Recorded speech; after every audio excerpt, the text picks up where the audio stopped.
Nah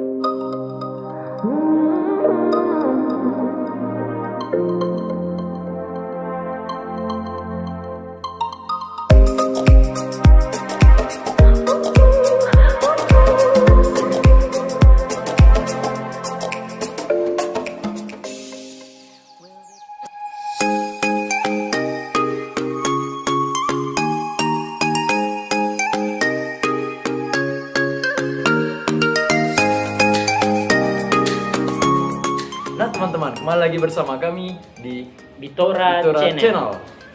Nah, dalam video kali ini kami akan mengadakan bincang-bincang singkat mengenai tokoh yang bernama Justinus Martyr. Kita akan berbicara mengenai siapa dia, apa saja karyanya, bagaimana hidupnya, dan bagaimana karya-karyanya dikenal oleh banyak orang. Nah, untuk itu kami telah menyiapkan beberapa responden yang dipilih secara acak untuk menguji pengetahuan mereka tentang siapa itu Justinus Martyr. Nah, bagaimana tanggapan para responden? Mari kita simak.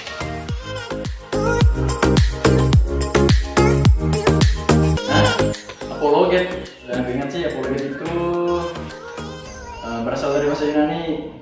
Ya, Apologia artinya pembelaan. Selanjutnya, apologet itu mengacu pada para pengarang kekristenan kuno. Itu yang dia tahu sih. Bukannya apologet itu sama seperti teolog ya, di mana mereka menjelaskan pendasaran-pendasar iman secara masuk akal dan tegas.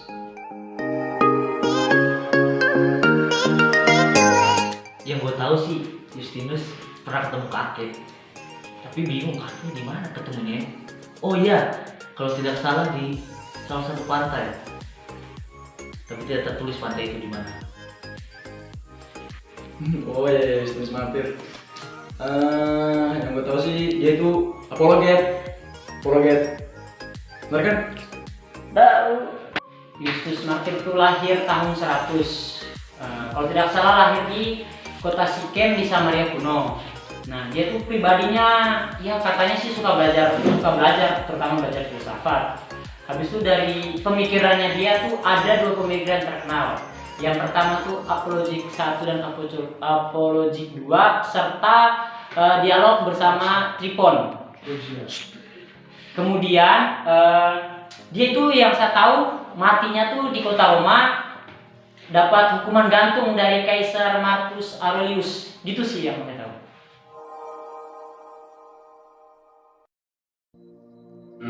Salah satu karya terkenal Justinus sih tentang logos ya. Nah, dan dia mengatakan logos itu adalah akal budi kekal. Jadi manusia yang berakal budi juga mengambil bagian dari sabda yang kekal tersebut. Apa yang dimaksudkan dengan logos? Logos adalah sumber segala kebenaran, dan dia temukan itu dalam ajaran Kristiani. Nah teman-teman, itu tadi jawaban dari para responden. Dari jawaban-jawaban mereka itu ada yang masih benar, namun belum semuanya. Ya, ada juga yang salah. Nah, untuk penjelasan pastinya, mari kita simak penjelasan-penjelasan tentang tokoh Justinus Martyr berikut ini. Halo teman-teman, sebelum kita mengetahui tentang Justinus Martyr lebih jauh lagi, hendaknya teman-teman harus mengetahui apa itu kaum apologet. Apologet sendiri berasal dari bahasa Yunani dari kata apologia yang artinya pembelaan. Dalam agama Kristen, istilah apologet kemudian digunakan untuk menyebut mereka para pengarang-pengarang kuno Kristiani yang membela ajaran Kristen terhadap tuduhan-tuduhan dari bangsa Yunani dan bangsa Romawi. Nah, kaum apologet sendiri mempunyai dua tugas utama. Yang pertama itu mereka menjalankan misi apologetik. Nah, seperti yang saya katakan sebelumnya, dalam misi apologetik ini mereka berusaha untuk melakukan pembelaan terhadap tuduhan-tuduhan yang dilontarkan oleh bangsa Yunani dan bangsa Romawi yang mengatakan bahwa Kristen adalah sekte sesat. Nah, hal atau misi yang kedua adalah misi misioner atau pewartaan.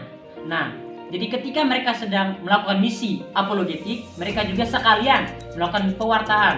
Mereka mewartakan Kristen kepada orang-orang atau kelompok-kelompok yang mereka jumpai.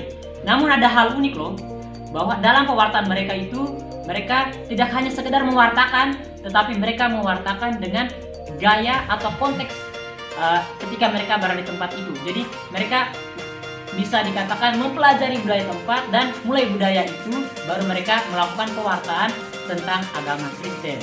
Nah, karena tugas mereka yang membela, yang melakukan pewartaan, maka gereja menyatakan mereka, para kaum apologet ini, sebagai tokoh penting dalam perkembangan sejarah teologi Kristiani. Begitu teman-teman, informasi tentang kaum apologet. Nah, teman-teman, sekarang mari kita mengenali lebih jauh lagi tokoh yang bernama Justinus Martir. Justinus lahir pada tahun 100 di kota Sikem kuno di Samaria. Justinus Martir memiliki kepribadian yang suka belajar, dan dalam pembelajaran yang ia lakukan, dia selalu berusaha mencari apa yang disebut kebenaran. Jadi Justinus Martir itu mempunyai suatu kerinduan akan kebenaran. Dan setelah dia menemukan kebenaran itu, kemudian dia mulai membuat karya, di mana di kota Roma dia membangun sekolah gratis bagi para muridnya.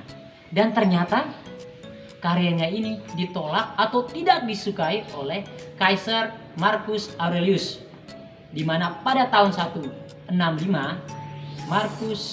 Kaisar Marcus menjatuhkan hukum penggal pada Justinus Martir, dan di kota Romalah Justinus Martir mengakhiri hidupnya. Selama hidupnya, Justinus Martir menulis banyak karya. Namun ada dua karya yang terkenal. Karya terkenal yang pertama adalah Apologi 1 dan Apologi 2, yang mana ini ditujukan kepada Kaisar Marcus Aurelius dan Senat Roma, di mana dalam tulisan itu dikatakan bahwa para pejabat Roma tidak usah takut atas kehadiran agama Kristen, karena agama Kristen itu berlandaskan pada sesuatu yang benar, yaitu berlandaskan pada logos yang mereka artikan sebagai Yesus Kristus. Ajaran terkenal yang kedua adalah dialog bersama Trifon, di mana dalam dialog ini Justinus kemudian mengatakan bahwa perjanjian lama akan digenapkan di perjanjian baru. Hal ini diungkapkan dia melalui kisah anak domba Paskah yang dikurbankan pada hari Paskah yang dilihat dari kitab Keluaran, di mana dalam perjanjian baru dilukiskan sebagai Yesus Kristus yang dikorbankan dan disalibkan demi menebus dosa manusia. Karena itulah Justinus Martir berpendapat bahwa perjanjian lama akan digenapkan dalam perjanjian baru. Seperti yang dijelaskan kelompok pada awal penjelasan tadi, bahwa Justinus Martir itu sangat mencintai kebenaran. Oleh karena itu, dalam proses mencari kebenaran itu, dia temukan kebenaran dalam agama Kristiani. Nah, dalam agama Kristiani, dia belajar tentang logos. Dan logos ini merupakan salah satu karya terbesar atau karya terkenal dari Santo Justinus. Jadi, dia memandang logos sebagai akal budi tertinggi, akal budi yang kekal, atau kecintaan yang kekal. Jadi, logos adalah sumber kebenaran tertinggi. Segala bentuk atau segala hal yang berada di luar logos berarti itu tidak benar. Dan ini merupakan kritikan Justinus terhadap agama kafir atau ateis yang beredar pada zaman itu. Jadi dia untuk menangkal ateis ini atau agama kafir ini, dia memberikan ajaran tentang logos. Artinya logos merupakan sumber kebenaran itu sendiri. Mengapa agama kafir tidak benar? Karena mereka tidak percaya kepada kebenaran atau pengetahuan yang sejati. Karena mereka percaya mitos-mitos. Seperti yang kita tahu, mitos itu hanya sekadar kebiasaan, bukan dari pengetahuan sejati atau kebenaran tentang Allah. Jadi Justinus sangat mengkritik, ataupun beberapa apologet lainnya pada zaman itu mengkritik agama kafir yang mempercaya Allah yang tidak benar, gitu, dalam kutip Allah yang tidak benar, karena mereka mempercayai mitos. Mitos hanya sekadar kebiasaan, bukan berdasarkan kebenaran, hanya karena itu dilakukan, terbiasa dilakukan gitu, sehingga mereka memegang hal itu. Sementara itu bukanlah hal yang benar. Nah teman-teman, sebelum lanjut, tadi kan sudah dijelaskan bahwa Justinus Martir merupakan seorang pemikir Kristen dan dia berbicara tentang logos. Namun, ada suatu kenyataan unik bahwa dulunya dia itu merupakan seorang kafir dan dia mencari kebenaran dan akhirnya menemukan kebenaran dalam Kristen. Namun, bagaimana sih persisnya kira-kira dia menemukan iman Kristen itu? Apakah peristiwa yang melatar belakangi hal ini? Mari simak video berikutnya. Berubahnya kehidupan Justinus itu berawal dari pertemuan dia dengan seorang kakek di suatu pantai. Dalam pertemuan dengan seorang kakek, Justinus membicarakan kegelisahannya terhadap hal yang ilahi.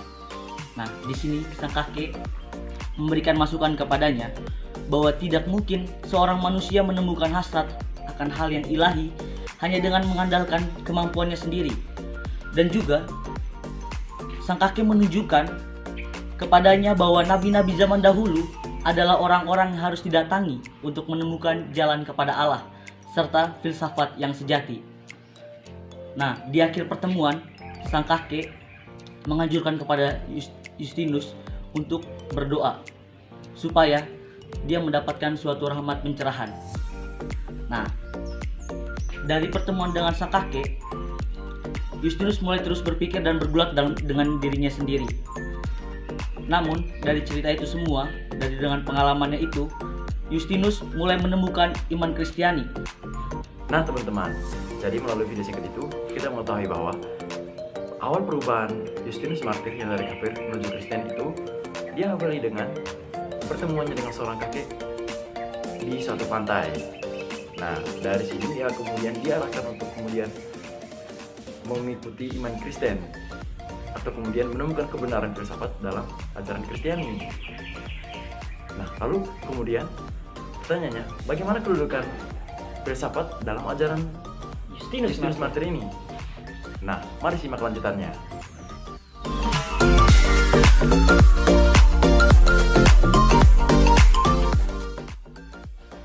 Nah teman-teman, setelah kita mengikuti penjelasan mengenai ajaran Justinus Martir mengenai logos, maka sekarang saya akan menjelaskan tentang bagaimana kedudukan filsafat dalam ajaran Justinus Martir.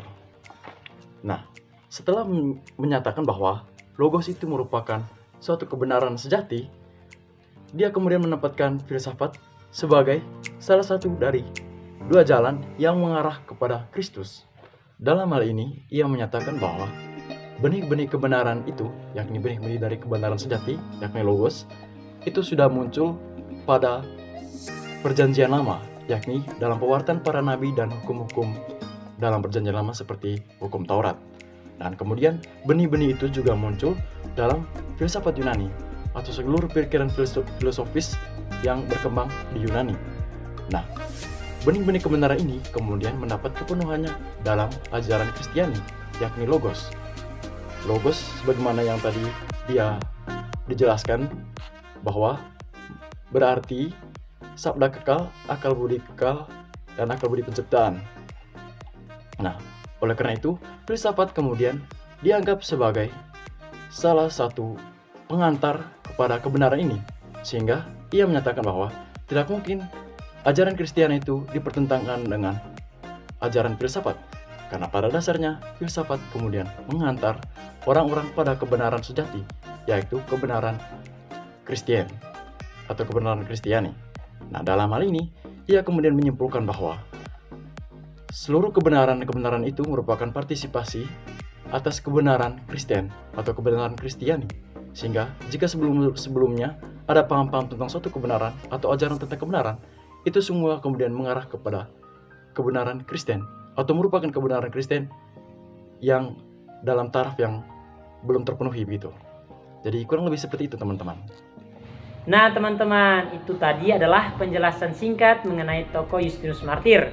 Dan semoga penjelasan tersebut bisa menambah wawasan teman-teman. Sekian dari kami, sampai jumpa.